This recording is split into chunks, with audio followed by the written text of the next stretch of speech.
डोंबिवलीमध्ये कंपनीमध्ये झालेल्या स्फोटामधल्या मृतांची संख्या आता 9 पर्यंत पोहोचली आहे। या प्रकरणामध्ये ज्या कंपनीमध्ये हा स्फोट झाला त्या कंपनीच्या फरार मालक मालती मेहता यांना नाशिकमधून अटक झाली आहे, तर दुसऱ्या आरोपीला ठाण्यामध्ये बेड्या ठोकण्यात आल्या। तर या सगळ्यामध्ये आरोप प्रत्यारोपांच्या राजकारणाने सुद्धा वेग घेतला आहे।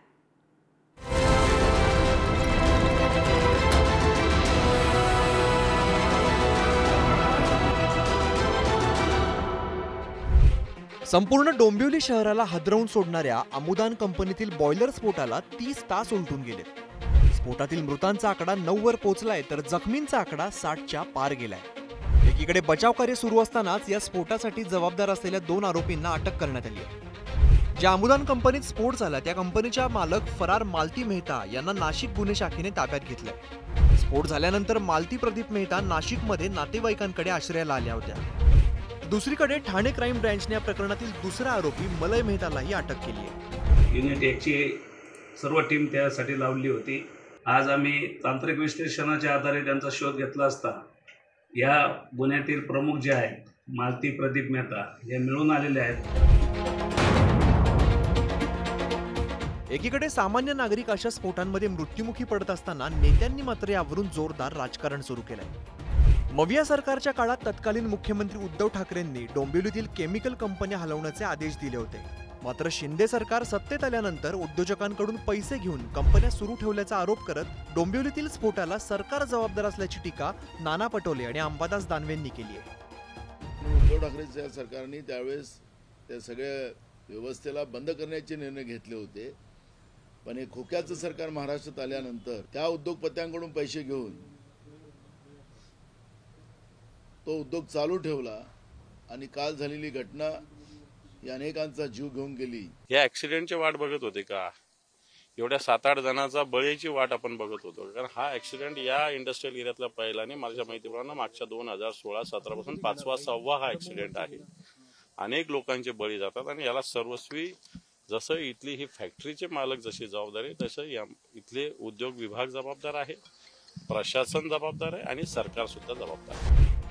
विरोधकांच्या याच आरोपांनंतर सत्ताधारी महायुतीच्या नेत्यांनी देखील प्रतिआरोप केले। ठाकरे मुख्यमंत्री असतानाच डोंबिवलीत केमिकल कंपन्या हलवण्याबाबत काहीच केलं गेलं नाही, असा प्रतिहल्ला महायुतीतील मित्रपक्ष असणाऱ्या मनसेचे नेते राजू पाटील आणि उपमुख्यमंत्री फडणवीसांनी केलाय। तर पर्यावरण मंत्री असताना आदित्य ठाकरे हप्ते गोळा करण्यासाठी या कंपन्यांना नोटीस पाठवायची असा गंभीर आरोप भाजप आमदार नितेश राणेंनी केलाय। हे उद्योग हलवले गेले पाहिजेत या संदर्भात बऱ्याच वर्षापासून चर्चा चाललेली आहे। उद्धव ठाकरेंनी त्याकरता काही केलेलं नाही।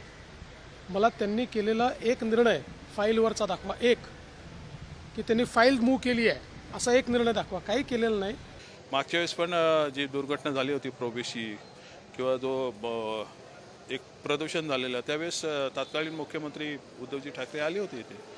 त्यांनी इथे 100 कोटी निधी जाहीर केलेला, या कंपन्या शिफ्ट करू असं सांगितलेलं, परंतु दोन्हीपैकी एक गोष्ट झाली नाही। त्यावेळेस काही लोक असं बोलत होते, अशी चर्चा होती, माझा आरोप नाही आहे, परंतु अशी चर्चा होते की या कंपनी मालकांना भीती दाखवून त्यांच्याकडनं काही गोळा करून येणे, तो विषय तसंच थंड बासण्यात गुंडाळून ठेवलेला। मला आठवतं महाविकास आघाडीच्या काळात आम्ही जे ऐकायचो की ह्या सगळ्या केमिकल फॅक्टरीतून मातोश्रीकडे हप्ते जायचे आणि ज्यांचे हप्ते वेळेत यायचे नाही त्यांच्यावर नोटीसच पाठवण्याचं काम हा पेंग्विन ठाकरे तेव्हा करायचा। सत्ताधारी आणि विरोधक एकमेकांवरती आरोपांची राळ उठवत असतानाच ठाकरेंच्या निर्णयानंतर डोंबिवलीमधील कंपन्या हलवण्यास भाजपाचे स्थानिक आमदार रवींद्र चव्हाण यांनीच विरोध केल्याचा दावा मविया नेत्यांनी केलाय। डोंबिवलीतील स्फोटाची ही काही पहिली घटना नाहीये। याआधी देखील डोंबिवली MIDCत असे महाभयंकर स्फोट झालेत, मात्र तरीही ना प्रशासनाला जाग येते ना सरकारला। त्यामुळे अजून किती जणांचे बळी घेतल्यावर सरकार जागा होईल असा सवाल सामान्य डोंबिवलीकर करताय। प्रदीप भंडगे, पुढारी न्यूज, डोंबिवली।